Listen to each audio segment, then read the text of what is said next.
Hey guys, welcome back to the channel. As you can see, the camera's facing the opposite way today because, well, the Camaro isn't here. It's been snowing off and on for the past few weeks. Finally, we got a bunch of rain. The snow has melted, and on top of that, all of the salt is gone. So now I'm actually going to go and take the Camaro out.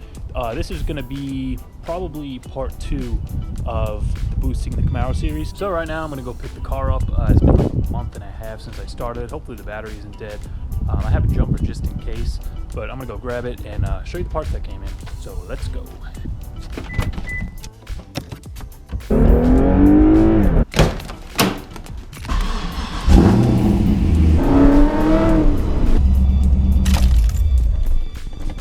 Alright, and I'm back. So right here in front of me I have the first major part in the Camaro Boost project right here in this box. And as I just returned, I just noticed I have a flat, almost.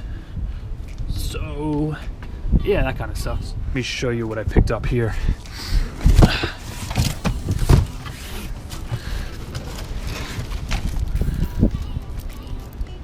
That's not a turbo. Alright, so some of you guys that follow me on Instagram, you already know what this is. If you don't already follow me on Instagram, I'm going to leave a link down below straight to my profile, and go give me a follow. I post a lot of the pictures of the stuff that I pick up for this build on Instagram, so you'll be kind of ahead of the game, know what's going on, know when the new videos are going to come out. So you're definitely going to want to check that out. If you saw my last video, you knew that I said I was going to be boosting the Camaro with a turbo, and well, I changed my mind. I'm not doing that anymore. This is actually a ZL1 supercharger off of a 5th gen Camaro. This is a warranty takeoff blower, meaning it has the issue with the coupler. You can see it has play in the pulley before the rotors actually start turning, because the spring-loaded coupler inside of here is bad.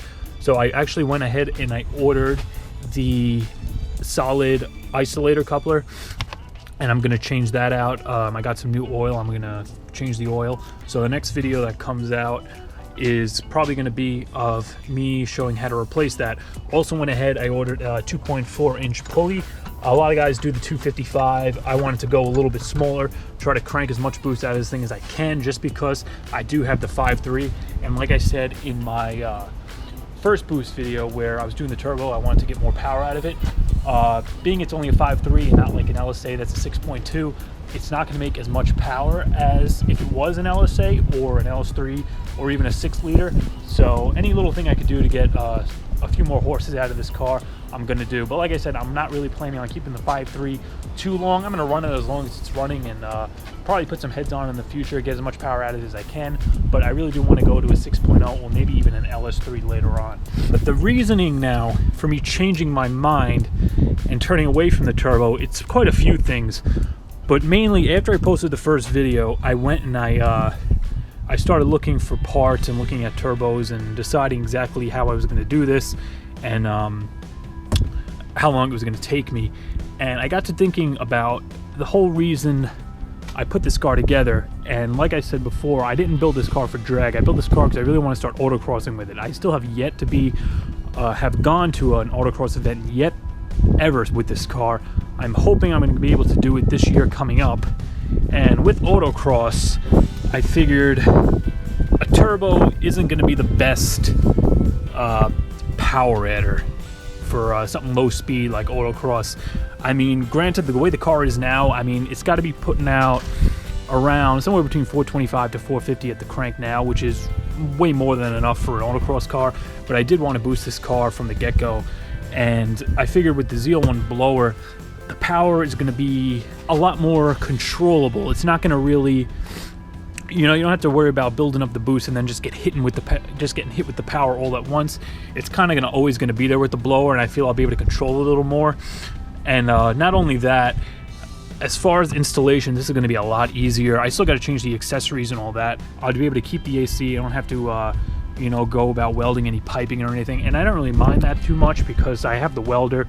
I can do it, but really it comes down to I'm only going to be working on this thing on weekends, and I'm not sure how long it's going to take me to build that whole entire turbo setup and all that. And then I'm really planning on taking this car either to Camaro Fest this year or LS Fest, and that's like an 800-mile trek, and I would drive this car there. And as far as throwing this turbo kit on, it's probably going to come close to the deadline by the time I finish it. I'm not sure how reliability is going to be. I know with this, with the adapter plates, it's going to bolt right on. You know, everything's going to line right up. I'm not going to have any problems with it. I'll have the car tuned, and everything should work the way it's supposed to, and I don't have to worry about any problems with like turbo piping or anything getting heated up that it shouldn't get heated up and causing a fire or anything like that. So I think this is the easier and better route to go for this car. Plus, this is really mostly a street car, so I think the blower with the torque this thing is going to put out on the street through the 6-speed manual is going to be insane. So I really can't wait to get this thing on the car. I do have a lid on the way. I got a ZL1 lid. I got an LSA fuel rail. I'm going to do Siemens 80-pound injectors. Fuel system's going to be the same. I'm still running the 2 pumps in the tank. All that pretty much stayed the same. Throttle body, I am going to have to change this throttle body out. I have the 102.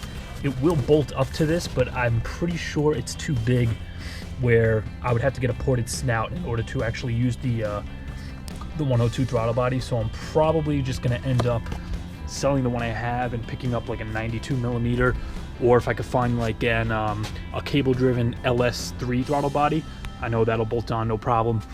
And I am going to have to get in a plate for the throttle cable because my car isn't drive-by-wire. So that's just something else I got to get. But all that stuff I'll be going through. Like I said, once I start putting this thing on the car, you'll be there step by step. So anything I run into, any problems I have, you're going to hear about it. So if you're looking to do this to your third gen or any car with an LS for that matter, I should have you covered as far as step by step getting this thing on the engine. Like I said, I do have to get the adapter plates. I am going to order them because I have a 5.3 with cathedral port heads. Of course, this is a rectangular port blower because the LS3s and all the newer LS engines are rectangular port. And then as far as actually getting this thing on the motor, after I get the adapter plates, I am going to go and switch out the whole accessory drive. I decided I'm going to go with a Corvette accessory drive. A lot of guys use you can use truck accessories, which is just a 6 rib setup, but I do want to utilize the 8 rib, being I am going with the 2.4 pulley, and I want to try to minimize belt slip as much as possible. So I'm just going to go ahead, I'm going to get like a Corvette accessory drive so I can run the 8 rib belt. And I am going to actually go and swap the cam out. So when I have all the accessories off, I'm on the fence. I'm either going to do a TIC Performance Stage 2 LS1 blower cam. I called them up and they recommended that one because they don't actually make one for a 5.3, but they said that will work with my application no problem. It's between that one or the Texas Speed Cletus McFarland Bold Eagle cam.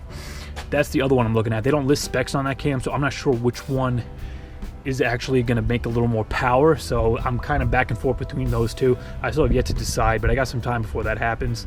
I am going to swap the headers out. I decided I'm going to go with the same eBay headers that I'm running now, the Speed Engineering, but I'm going to just upgrade to the 1 7/8 just to save some money. I think they're like $280 for the pair. Plus, I don't want to have to go and change the oil pan out and all that stuff if I'm going to run the Holly headers, and the Holly pan and all that stuff has to get changed. So I'm just going to stick with the cheap headers, and they'll work for what I'm doing. As far as when you can expect videos to come out, I'm going to try to get a video a week out. I have a few things lined up, being I did go ahead and I ordered the isolator for this thing. I'm going to go ahead, get this all cleaned out, all the oil, brake clean it up. I'm going to pull the snout off, show how to replace the isolator, and get all that together. I'm going to try to find a shop, either attempt it myself or find a shop where I could get this pulley pressed off and the new one on, because I know these are a complete pain in the ass to remove. So I'm not sure if I'm going to attempt that myself or not. I got to decide.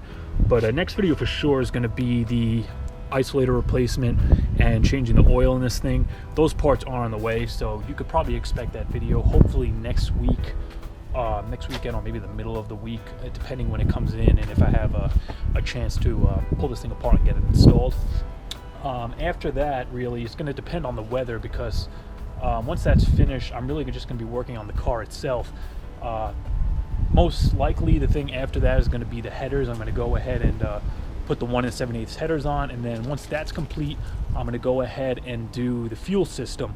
So like I said previously, I think with my I think I mentioned it in the boost video, I'm going to try to do the stuff where I could keep the car on the road and running, and then when the time comes where I have to pull the intake off and everything else is ready, then I'll pull the cam, put the blower on, and actually start the thing up and bring it to get tuned. Like I said, if you're not following me on Instagram, click on the link below. You'll see all the little updates and photos of parts as they come in. Get an idea of when my videos are going to be coming out. If you like this video, be sure to like, comment, subscribe.